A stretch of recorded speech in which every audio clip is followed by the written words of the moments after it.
Happy New Year's Eve, everyone. This is Typhoon Carter, and welcome back to my FE8 Reverse Recruitment Low Turn Count playthrough.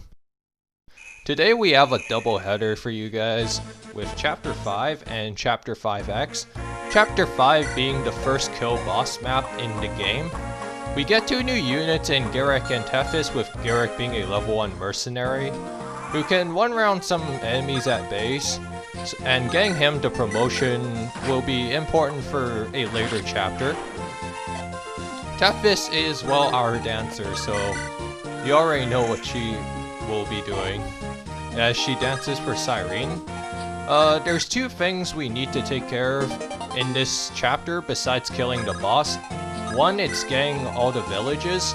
The second being that we need to recruit Inez.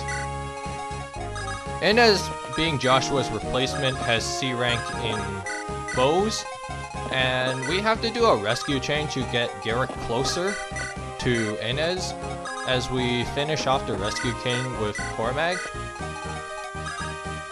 Now, one other thing is that Cormag will face a very precarious enemy phase.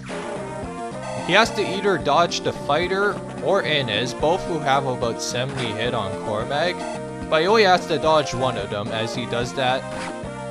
However, one thing that kinda sucks is that Inez having a killer bow has decent crit on Cormag, so like he could just get stomped right there and then.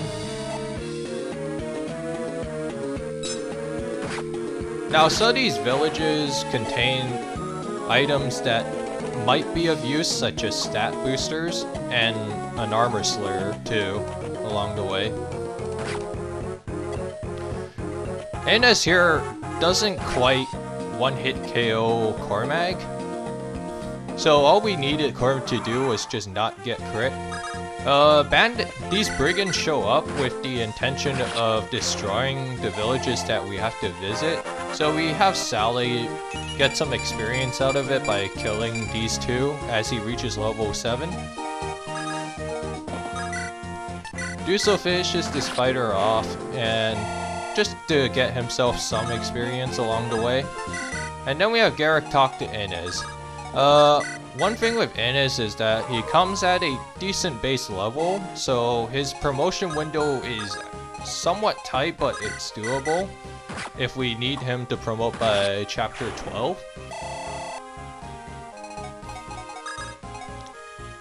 Now, one thing is that while Tethys was attacked earlier, she would have survived both the soldier and the archer if both of them hit her. Now Laura Shell here just gets some more staff rank as we do need her to hit C staves for a much later chapter. And then we have Cormag popped his Vulnerate as Laura Shell doesn't quite fully heal him. And while Cormag is being put in range of an archer once again, Cormag's defenses are good enough at this point where he can comfortably take blows from archers if needed. And then we have Inez do a killer bow critical on this archer as we need to make sure he reaches level 10 since he doesn't have an enemy phase to work with. And then as Cyrene gets one of the villages, we also have No get the Dragon Shield village, as we only have one village left to take care of now. And then this enemy phase is just more the same, with most of our units one-rounding enemies.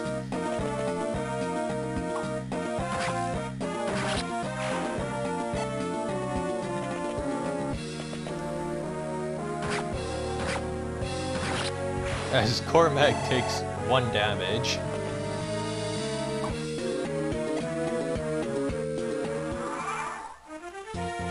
And then, now that it's turn 3, most of the turn is just cleaning up, as Cyrene is more than capable of killing Sar on his own.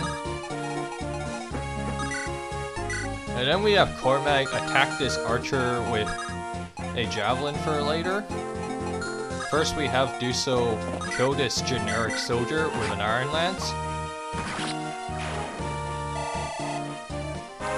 And there Duso gets a level up as his speed still stinks at 7, which just doesn't really cut it, honestly. And then we need to get Eirika a lot of experience too, since we're doing incomplete recruit. So his experience gain matters a bit as he hits level 2.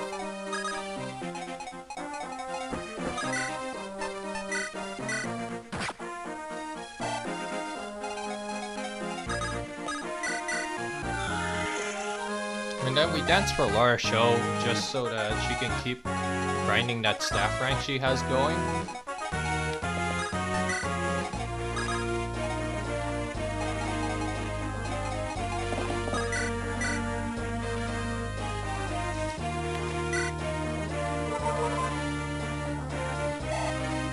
And then Lara Show gets our first level up here, which won't really matter too much in the grand scheme of things. But we have Myrrh get this last village that contains an armor slayer. And then we do something interesting here as we send Inez to the arena. Well, besides getting a little more extra money, I did mention that Inez's experience gain window is a little bit tight for when we want him to promote, as he convincingly wins against this enemy archer. So training Inez will be a big part of this run. And then we have Cyrene equip the Silver Lance as she can one-round SAR with it. And we just let this enemy phase play out, get some more experience. And Cormag gets another level up here, as he is now level 6 and has hit double-digit speed.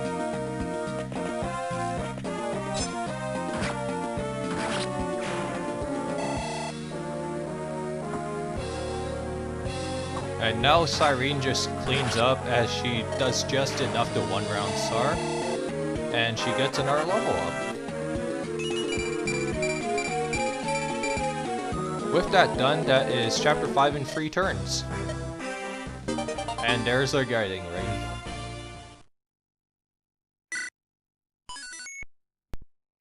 Now on to Chapter 5X. We have a completely new cast to work with. We have Kyle, who is still himself from the original game. We also have Tana, who replaces Ford. And Amelia is now Ephraim, and she is a Cavalier. So she's going to be a lot more flexible and useful, even though we're not choosing her route. But she'll be great for when we have her. Orson, who totally does not look like he got caught with like 3 DUIs, is only going to be with us for this one chapter for story purposes. One thing here is that normally in vanilla this map takes a little bit longer because we don't have any flyers, but because we have Tana here, we can use this shortcut to like get Orson and Amelia across for later on. And then we need to do a bit of a rescue chain by having Kyle be the one that gives Amelia off to Tana. And then Orson here, being the paladin, will just like stomp pretty much everyone for this one chapter convincingly with a javelin.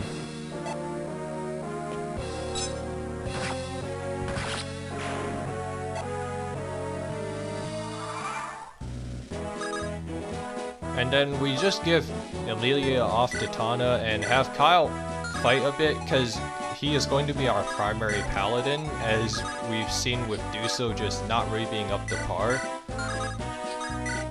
Now we do a rescue drop with Amelia to get her close to the throne. We put her back just to minimize her exposure, as she one-shots that Armor Knight with her perfect.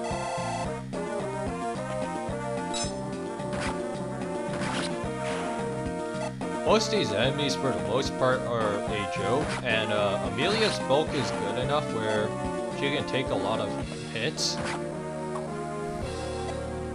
Either that or the enemies are just really weak, but either way, as Amelia is down to 3 HP, you'd think she's in a lot of danger. You're gonna find out soon that that's not the case. As this monk does 0 damage to Amelia, and the mage does 2 damage. And then finally we just have Tana get another kill here.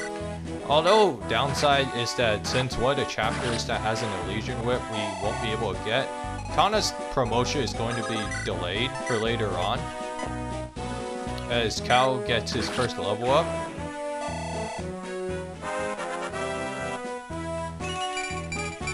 And then with that, we just got fish up and clean up this boss, who we have shaky head on with Orson, but regardless, it's not too bad for the most part.